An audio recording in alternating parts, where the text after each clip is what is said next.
If you're looking for a little bit of hope this morning, I have a story to share with you. I'm just walking up the Lake House Road here, and right behind me is this little portly little guy. Can you see him there? That is a little fat porcupine, and I'm so glad that our dog Clifford is not out now, or he would probably have a face full of quills. Good morning, Mr. Porcupine. So I have a good news story to share with you this morning. I took my mom and my dad yesterday to our local agricultural fair. Our fair is over 100 years old, and my dad is actually one of the past presidents. His dad was a past president, so it's something that we do every Labor Day. And admittedly, I love. I'm a hillbilly. I'm a redneck when it comes to these exhibitions and fairs. I love everything about it. I love the farming aspect. I love the home baking contests. I love the carnies and the rides. I love the games. I just love the energy. Call me crazy, but I've been going to the fair my entire life, so it's just something I look forward to doing with my family every single Labor Day. So I take my mom and dad on Labor Day Monday. The reason I take them over there, my dad's turning 92 this coming week. My mom's going to be 92 by Christmas. And on Monday, that's the slowest day. There's not as many lineups. There's not as many people. It's about 10% of the crowd you would have the rest of the weekend. So it's a better environment for my mom and dad. So my daughter Emery, who's 12, and her friend and myself, we go and we pick up Grandma and Grandpa, and we took them to the fair on Monday. It was absolutely gorgeous day outside, perfect weather, perfect temperature.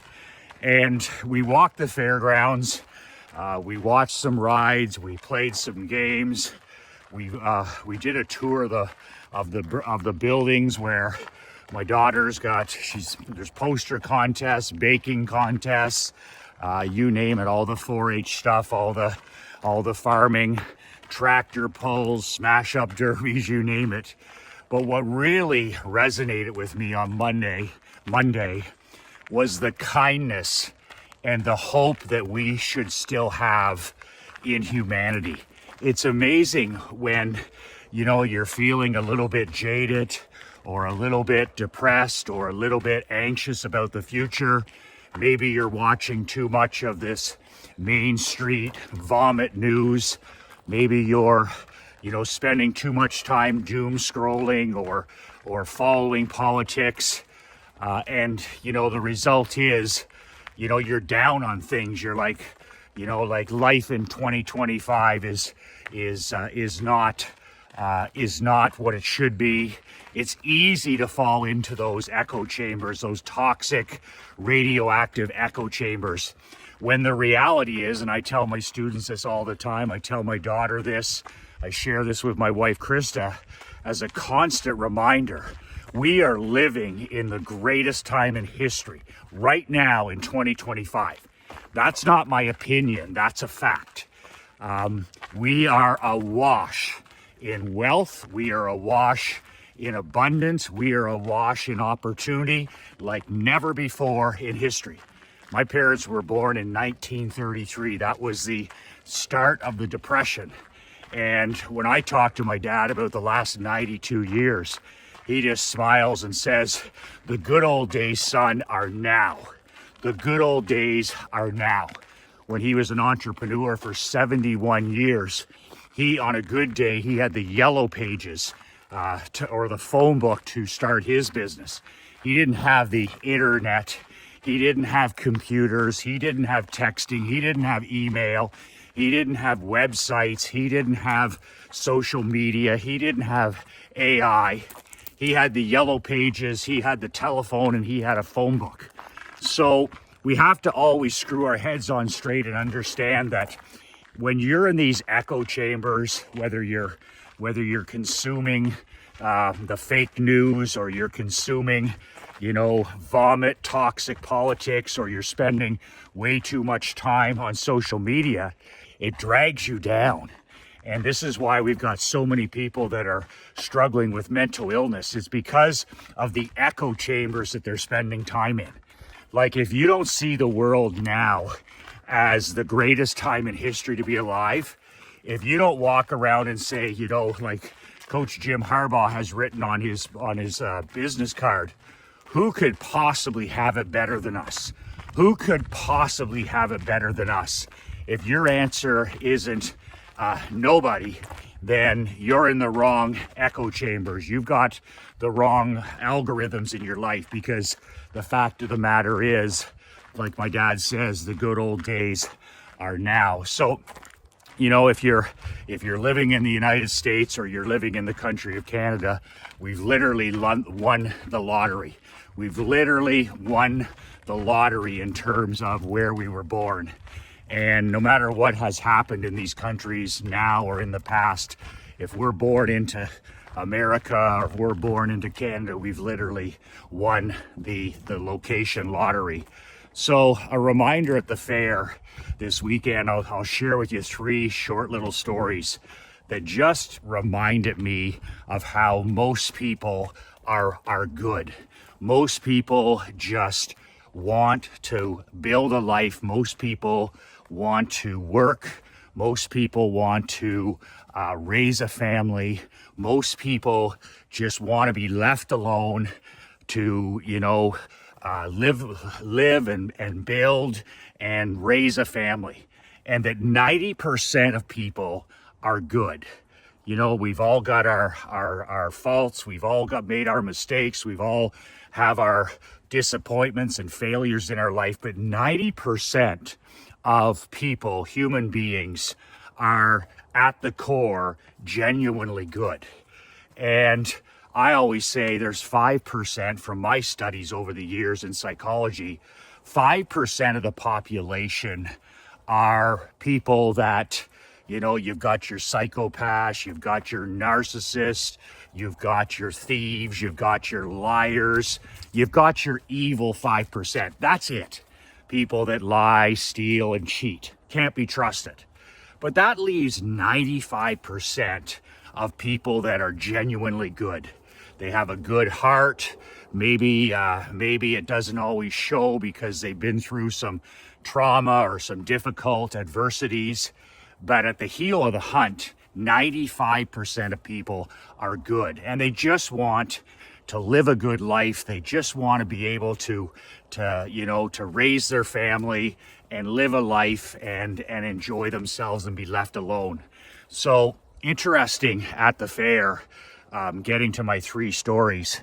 It was a really hot day on Monday, and we stopped at one of the food trucks for lunch. My parents love to have lunch at the food trucks. They don't get that food anymore living at the retirement residence they're at. So, my dad really wanted a cheeseburger and some of those truck fries. And so I got my mom and dad a cheeseburger and some fries and a water. And there's no place, of course, to sit at these fairs. So my mom's standing there behind the food truck, and they're both they're in the shade, right? It's just blistering hot. It's 85 degrees in the sun or more. And she's just standing there, and all of a sudden, this lady pops her head out of the back of the food truck next door.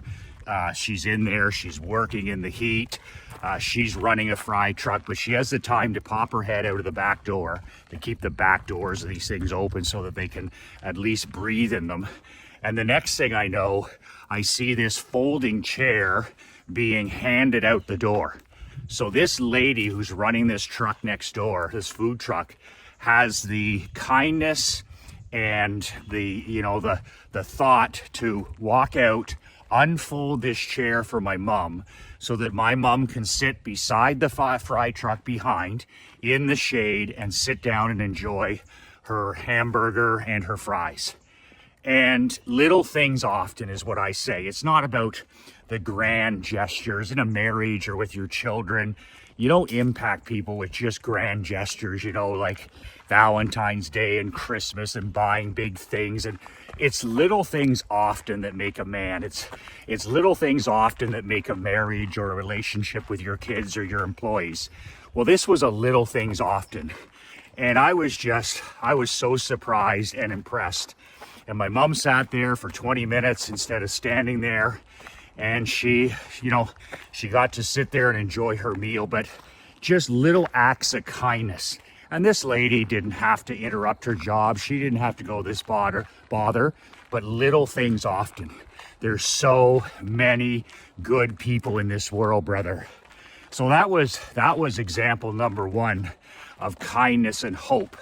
Going to the fair. The second one, my mom and dad, they're like a pig's ear or a beaver tail, they call them in Canada.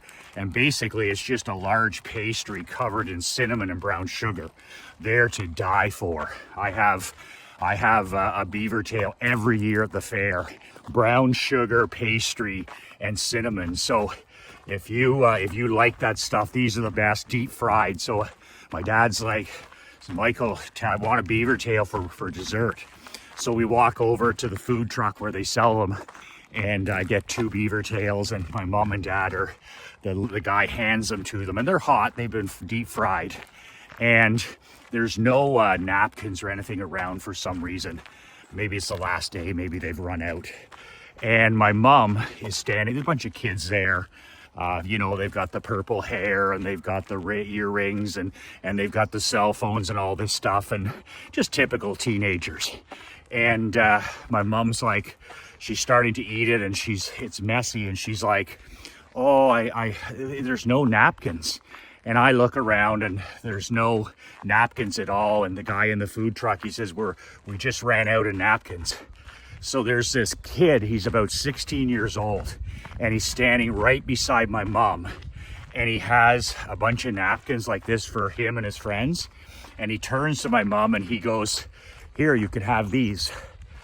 And little things often. I couldn't believe it. I was stunned. He looked like a punk rock star, and usually you'd walk by that young man and you'd say, oh, teenagers. But here he is. He hands my mom about 5 of these napkins, all of his napkins, and he goes, here, you can use these. What a nice gesture from somebody that didn't know my mom, didn't know my dad, and just kindness all around us. And that was the second thing. I was like, wow, that's so great. And I told the young man, I said, good for you. That's the kind of people that are in this world. That little things often.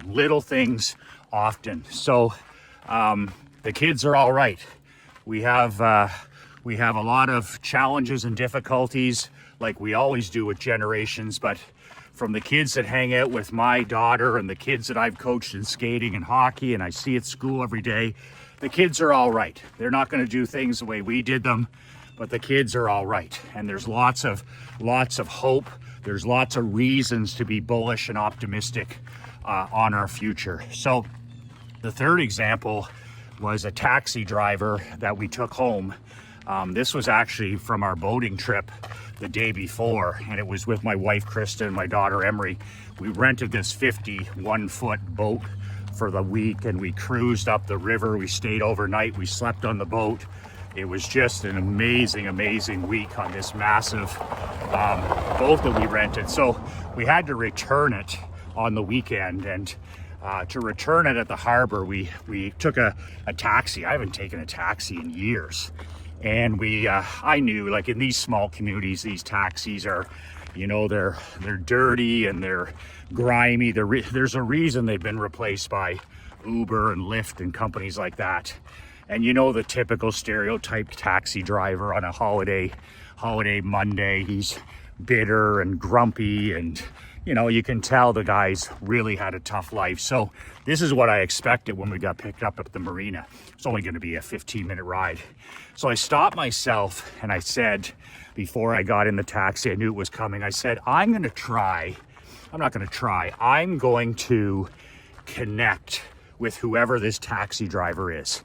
I'm going to enter his or her world, and I'm going to influence them. I'm going to persuade them. I'm going to make and build a relationship with them, even though it's only 10 or 15 or 20 minutes. But I'm going to make this person feel important. I'm going to make this person who probably feels invisible most of the day, I'm going to connect with them and feel, like there's some interest in them. And first day of school, nice. The first day of school here, so the buses are out and around. My daughter Emery's first day of school today, so brand new school year. So we get in the vehicle with this gentleman, and the taxi it smells, and he's wearing an oxygen. He's on oxygen. This guy, I don't know, maybe he's about my age. He's about 55, 56, 57, somewhere in there it looked like. And he's driving this taxi, and you can just tell that he's not a happy guy. So I get in, I greet him, and I sit down, and I'm just like, okay, how can I ask this guy questions? How can I connect with this guy and make his day just a tiny bit better, See, I've been working on this as a natural introvert. I used to, be as quiet as could be. I'd stick to myself. I enjoy spending time by myself, but it's important even as introverts that we speak with other people, that we get out of our cars, that we go in, we talk to people, we meet people, we introduce people, because that's so important, I found over the last year. So to be, what's my saying the last year has been, to be interesting, be interested. So for me to be interested and to have rapport with this taxi driver, I've got to show interest in him, which is normal. In other words, I've got to listen to understand, listen to hear, instead of just shooting my mouth off and talking. We all talk way too much and listen too little. So I have the discipline now. I'm working on the discipline of asking good questions, being genuinely interested and curious about other people, and listening to hear, listening to understand. But that's one of my new rules this last year. To be interesting, to be a person in a room that's got charisma, to be popular, to be well liked, to feel less stressed and anxious. I used to be anxious in rooms and family reunions and parties and all these things. To be interesting, be interested. Be interested, my brother, in other people. Ask questions and listen and learn. So that's what I did with this taxi driver. A year ago, I would have just got in there, paid the guy, and that's it. I wouldn't even said a word. So it's fascinating, the stories that people tell you, and it's so inspirational. So this is a guy who's clearly had a hard life, and he's tough in the beginning, right? But I just keep asking questions. I keep entering his world. I keep listening to understand. And I talked to him a little bit about the taxi business. I talked to him about the town. I talked to him about how business has been this summer. And slowly, he thaws out a little bit. I mean, some of that stuff is pretty, cliche. Excuse me. Allergy season, ragweed season is pretty cliche, but I stay at him, and it's all about him, and I'm genuinely curious. And then finally, boom, I hit it. See, whenever I want to create rapport with somebody, whether it's a doctor, a dentist, a chiropractor, a lawyer, a new person I'm meeting, a coach, whoever it is, I always look for pictures in an office. I always look for pictures, trophies. What are they interested in? How can I enter their world to build rapport in a relationship? How can I speak their language? So finally I hit it. He says to me I said, well, we're heading to the Perth Fair later today with my mom and dad. Boom, there it is, right number one. He says, I remember when I was a little boy, he said, we would always go to the exhibition, the big exhibition in the city. And boom, I went to the same thing. We're the same age. And I talked about, the old exhibition, which is no more. And we went down, we went down memory lane. And then I said to him, you know, did you ever go to any of the concerts there? Those massive concerts? And he's like, I said, I saw Supertramp there. I saw Boston, the band Boston. I saw Billy Joel there. I saw Kiss. Imagine that. I saw Gene Simmons back in the day. We're going back in the 80s. And man, this guy, his body language changes, his breathing changes. He's got a smile on his face. He's hoping this ride will never end. And he goes into it. He tells me all the acts that he's seen, and just one after another. Like, we've got connection now. And he's, you know, we're both enjoying this conversation. And my wife and daughter in the back, and they're just like masterclass, right?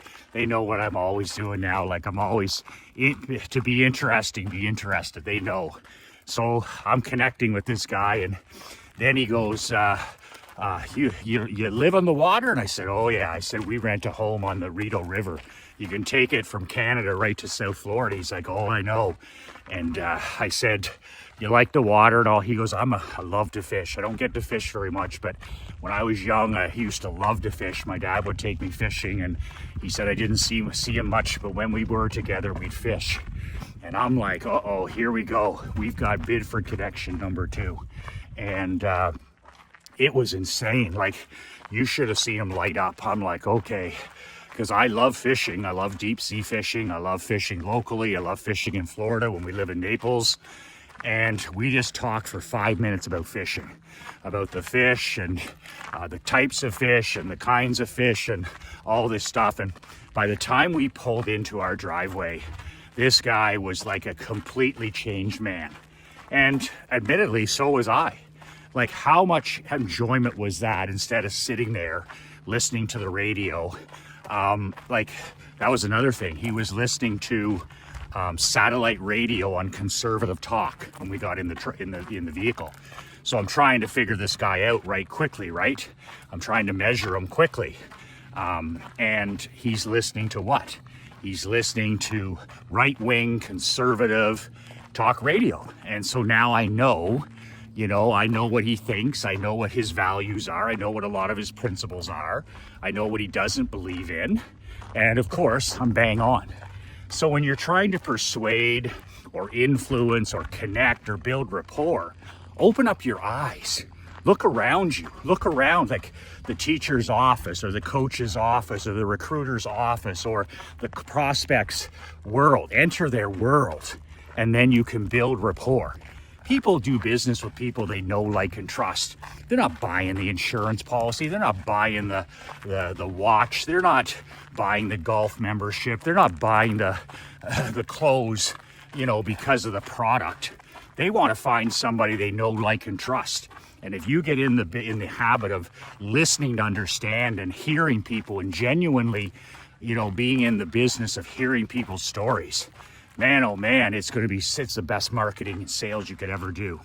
So I said to him, I said, how much is it? He said, oh, it's $57. Is that okay? Like, he not a salesperson. I said, that's great. And so I hand him $80 cash. And he says to me, he goes to give me change. And I said, no. I said, that's yours. That's not mine. That's your money. And he said, what? That's a lot. And I said, listen, I said, thank you for getting us home safely. I said, you just saved me 2 hours. And he said, how so? And I said, if I had to drive a car there, get off the boat, have somebody drive the car there, drive back, I said, that's 2 hours of my holiday Monday. And he said, I never thought of it like that. And I said, no, you saved me 2 hours. So I really appreciate you helping me and my family and getting us home safely. Well, I got to tell you, brother, if you could have seen this man smile, if you could have seen his face, like, how many times in a day or in a week or in a month or even in a year do we get to feel like important? You know, we all have those times, especially as men, where we go days and weeks and months and we just feel invisible. There's days we feel invisible in our home.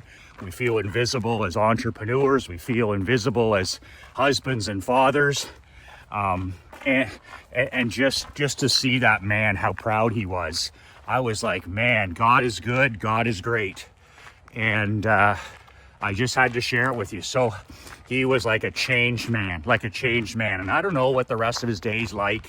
And I know that he's got a tough life and a tough job and all that stuff. But you don't understand how powerful you really are with just little things often. Tiny things like holding the door, looking at somebody, thanking the girl who hands you your coffee or the cashier, saying good morning to somebody, writing a handwritten note, taking a few minutes to send a thank you text or email, just, helping a child or teaching somebody one of your lessons or shooting a video or writing an article in your newsletter. You never know by sharing a story or good news the impact and influence you have on somebody else, especially when you share stories of your struggle.